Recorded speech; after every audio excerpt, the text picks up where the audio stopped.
മുഖ്യമന്ത്രി V D സതീശനെ അഭിവാദ്യമർപ്പിച്ച് ആശാവർക്കർമാർ കാഞ്ഞങ്ങാട് നഗരത്തിൽ ആഹ്ലാദ പ്രകടനം നടത്തി. ആശാ വർക്കേഴ്സ് കോൺഗ്രസ് INTUC കാസർഗോഡ് ജില്ലാ കമ്മിറ്റി നേതൃത്വത്തിലായിരുന്നു പ്രകടനം. This news sponsored by Manual Silks, Mega Mall, Main Road, Kanyangad. Also at Kannur, Irati and Pattambi.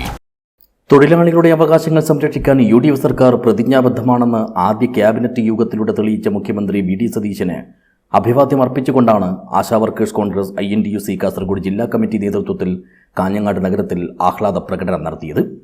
ഇടതുപക്ഷ സർക്കാരിന് 10 വർഷമായി ആശാ തൊഴിലാളികളുടെ പ്രശ്നങ്ങളിൽ ഇടപെടാൻ സാധിച്ചില്ലെന്നും ഇടതുപക്ഷ തൊഴിലാളി യൂണിയനുകൾ നിലപാട് മാറ്റി INTUC പ്രസ്ഥാനത്തിന് ധാർമ്മിക പിന്തുണ നൽകാൻ തയ്യാറാകണമെന്നും പ്രവർത്തകർ ആവശ്യപ്പെട്ടു.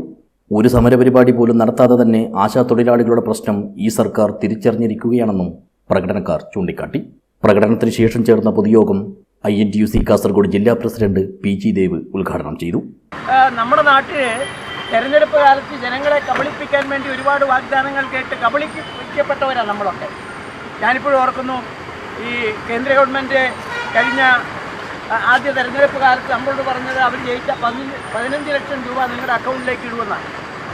ഇല്ലേ? അവർ ജയിച്ചപ്പോൾ എത്ര 10-12 വർഷമായി ഭരിക്കുന്നു, 15 പൈസ ഇട്ടോ.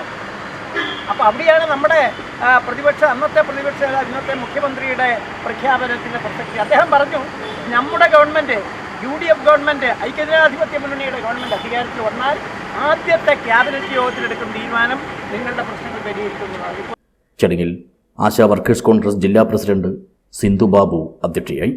സംസ്ഥാന vice president C Rekha, INTUC Kanhangad നിയോജകമണ്ഡലം president PV Chandrasekharan, block Congress vice president M Kunhikrishnan, motor തൊഴിലാളി ജില്ലാ secretary PV Balakrishnan, Asha workers Congress ജില്ലാ സെക്രട്ടറി പ്രസന്നകുമാരി, മറ്റ് ഭാരവാഹികളായ സിന്ധു വലിയപറമ്പ, അസിത, ഉഷാചന്ദ്രൻ, വിമല കൃഷ്ണൻ എന്നിവർ സംസാരിച്ചു.